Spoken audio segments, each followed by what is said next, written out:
दोस्तों, 2023 में इस साल मां दुर्गा हाथी पर सवार होकर पृथ्वी लोक में पधारेंगे। शास्त्रों में वर्णित है और मान्यताओं के अनुसार अगर शारदीय नवरात्रि पर यदि माता दुर्गा का आगमन उनके वाहन सिंह पर नहीं बल्कि हाथी पर होगा तो मान्यता है कि माता दुर्गा का हाथी पर सवार होकर आना बहुत ही शुभ और कल्याणकारी माना जाता है। जीवन सुखमय हो जाता है, भक्ति का भरपूर लाभ भक्त जनों को मिलता है। दोस्तों, इस बार नवरात्रि पूरे 9 दिनों तक मनाई जाएगी ना, एक भी दिन कम न ज्यादा, पूरे 9 दिनों तक मनाई जाएगी। मां शेरावाली की विशेष रूप से पूजा आराधना की जाएगी। शारदीय नवरात्रि का महापर्व इस बार 2023 में 15 अक्टूबर दिन रविवार से शुरू होकर 23 अक्टूबर सोमवार के दिन समाप्त होंगे। ऐसे में शारदीय नवरात्रि पर माता दुर्गा की कृपा पाने के लिए कलश स्थापना का शुभ मुहूर्त है 15 अक्टूबर को दिन में 11:44 से दोपहर 12:28 तक कलश स्थापना का शुभ मुहूर्त रहेगा। तो आइए दोस्तों, जानते हैं नवरात्रि में क्या नहीं खाना चाहिए और कौन सा फल खाना आवश्यक है और क्या नहीं पीना चाहिए। आज हम विस्तार से आपको बताएंगे दोस्तों। शास्त्रों के अनुसार बताए गए भारत में चाहे किसी भी प्रकार का व्रत या त्योहार क्यों न हो, उनसे जुड़े नियम का पालन करना अति आवश्यक माना जाता है, क्योंकि जो मन के मुताबिक किया जाए वो संघर्ष नहीं कहलाता। कहा जाता है कि मनोकामना को पूर्ण करने के लिए थोड़ा सा संघर्ष यानी कि तपस्या तो करनी ही पड़ती है। इसीलिए ऐसी मान्यता है कि हर पूजा विधि और सभी व्रत पूर्ण विधि विधान से किया जाना चाहिए, तब आपको व्रत का पूर्ण लाभ फल मिलता है, आपकी सभी मनोकामना पूर्ण हो जाती है। इसीलिए हर शास्त्र यही कहता है कि सच्चे दिल से अगर आपके मन में ईश्वर के प्रति श्रद्धा हो तो पूजा पाठ का सारा फल मिल जाता है, और अगर मन में ईश्वर भक्ति के प्रति शंका हो तो उस मनुष्य को कई जन्मों तक सुख नहीं मिलता। भागवत गीता में भगवान श्री कृष्ण ने स्वयं कहा था, जो मनुष्य सच्चे हृदय से ईश्वर को पुकारता है तो उसका नाता उस शक्ति से जुड़ जाता है जिसे आपने सच्चे हृदय से पुकारा था। इसीलिए भगवान भी कहते हैं कि सच्चे हृदय से ही ईश्वर को पुकारें तो वह आपकी हर मनोकामना पूर्ण करते हैं। कई लोग ऐसे हैं जो भगवान के सामने घंटों पूजा पाठ करते हैं तथा रोते हैं, फिर भी भगवान उनकी कभी नहीं सुनता। दरअसल जब आप सच्चे मन से ईश्वर को पुकारते ही नहीं हैं तो भला वह आपकी पुकार कैसे सुनेंगे। दोस्तों, ये तो थी वो बातें जो भक्त और भगवान के बीच की है। अब हम जानते हैं नवरात्रों के दौरान क्या नहीं खाना चाहिए और क्या नहीं पीना चाहिए और कौन सा फल खाने से व्रत संपूर्ण और सफल हो जाता है। नवरात्रि के दिन से जरूर खाना चाहिए फल। शास्त्रों में बताया जाता है कि भगवान के भोग में सेब आदि जरूर अर्पित किया जाता है। अगर आपका व्रत है तो आपको से जरूर खाना चाहिए। केला, पपीता, तरबूज और मीठे अंगूर जरूर खाना चाहिए। इन फलों से व्रतधारी को शक्ति मिलती है और व्रत संपूर्ण हो जाता है। शास्त्रों में बताया जाता है कि नवरात्रों के दिनों में सीताफल जरूर खाना चाहिए। सीताफल खाने से बीमारियां हैं जो खत्म हो जाती हैं। माना जाता है कि नवरात्रों के दिनों में सीताफल का घर में प्रवेश होना बड़ा ही शुभ माना गया है।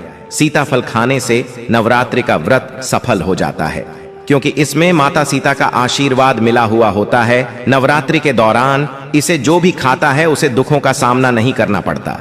सीताफल आपको जरूर खाना चाहिए दोस्तों। नवरात्रों में व्रतधारी को डब्बा बंद लस्सी, डिब्बा बंद जूस नहीं पीना चाहिए। उसने कई केमिकल मिले होते हैं जिसके कारण आपका व्रत टूट सकता है। जब भी आप फलों का जूस पिए तो याद रखें उसमें नमक नहीं डालें, नहीं तो व्रत टूट जाएगा। साथ ही साथ जूस में बर्फ भी नहीं डालना चाहिए। फलों का सादा जूस पीने से व्रत सफल होता है। दोस्तों, नवरात्रि के दौरान सिंघाड़े का आटा या कुट्टू का आटा खाने से पहले यह देख लें कि आटा पुराना नहीं होना चाहिए, क्योंकि पुराने आटे में कीड़े वगैरह पड़ जाते हैं जिसके कारण आपका व्रत टूट सकता है, क्योंकि ये छोटे छोटे कीड़े हमें दिखाई नहीं देते और आपके मुंह तक पहुंच जाते हैं। ऐसा आटा खाना मतलब कीड़े मकोड़ों का मांस खाने के बराबर माना गया है। दोस्तों, नवरात्रि के दौरान आप शाम के समय खाने में दही ले सकते हैं, आलू वगैरह खा सकते हैं, साबूदाने की टिकिया बनाकर खा सकती हैं, साबूदाने के और आलू के पापड़ भी खा सकते हैं। कई सब्जियां तो ऐसी हैं जो नवरात्रि के दौरान भोजन में शामिल कर सकते हैं। इससे आपको एनर्जी मिले और व्रत सफल हो जाएगा। नवरात्रि के दौरान आप दूध पी सकते हैं जो आपको ताकत देगा। चाय वगैरह भी पी सकते हैं, लेकिन याद रहे उसमें नमक न डालें। एक बात का ध्यान रहे, व्रतधारी को पेट भर खाना यानी गले तक भोजन नहीं करना चाहिए, नहीं तो व्रत रखने का कोई भी फायदा नहीं होगा। थोड़ा थोड़ा खा सकती है दोस्तों। नवरात्रि के 9 दिन शक्ति मां दुर्गा को समर्पित होते हैं। आंतरिक के 9 दिन माता रानी के 9 अलग अलग स्वरूपों का पूजन किया जाता है। नवरात्रि के 9 दिनों में माता रानी को अलग अलग स्वरूप के हिसाब से कुछ अलग अलग भोग अर्पित किए जाते हैं। लेकिन क्या आप जानते हैं कुछ ऐसी वस्तु है जिन्हें नवरात्रि के दौरान भूलकर भी माता रानी को अर्पित नहीं करना चाहिए।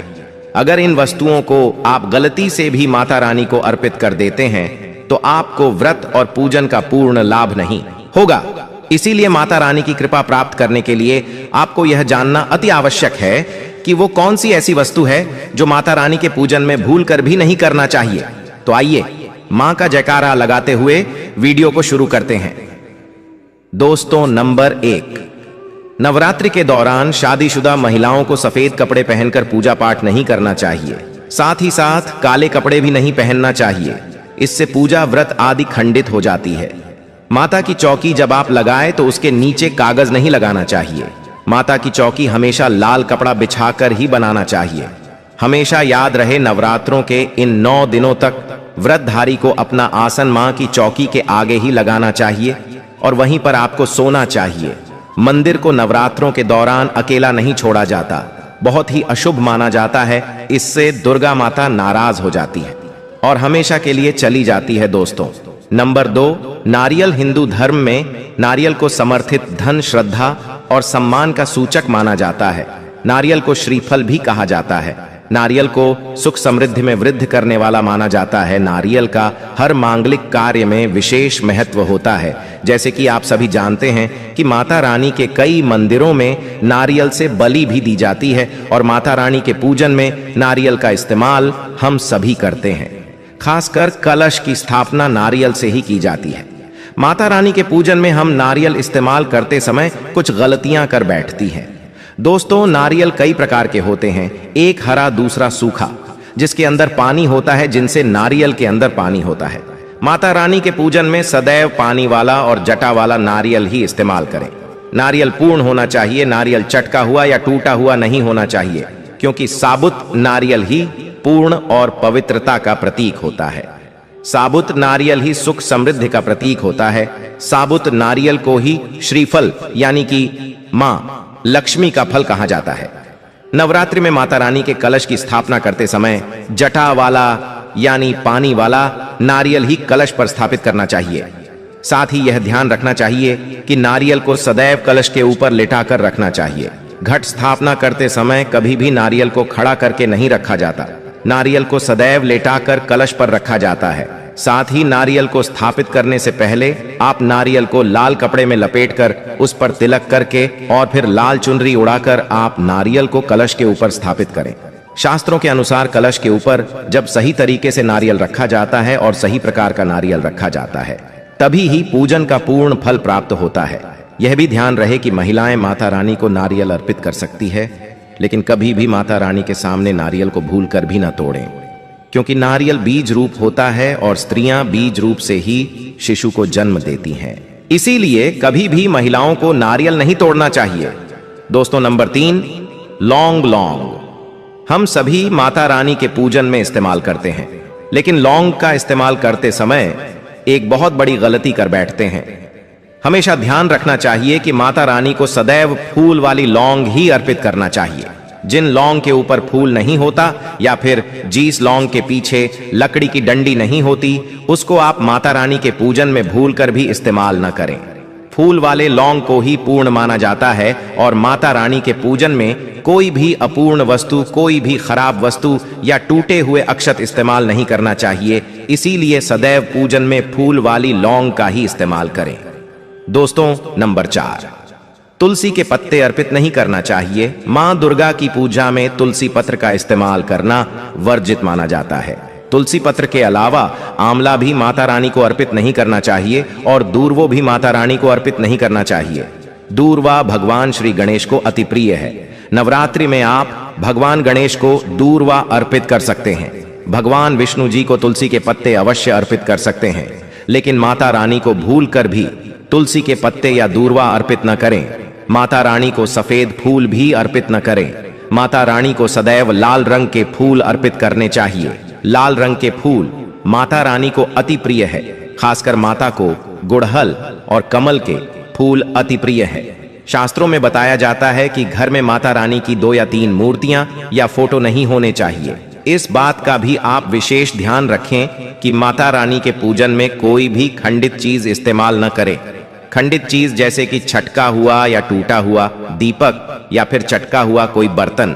साथ ही यह भी ध्यान रहे कि लोहे के और प्लास्टिक के बर्तन आप माता रानी के पूजन में इस्तेमाल न करें, क्योंकि प्लास्टिक के चाइनीज बर्तन हड्डियों के पाउडर से मिलकर बनते हैं। ऐसा न करें। ऐसे बर्तनों को माता रानी के पूजन से सदैव दूर रखें।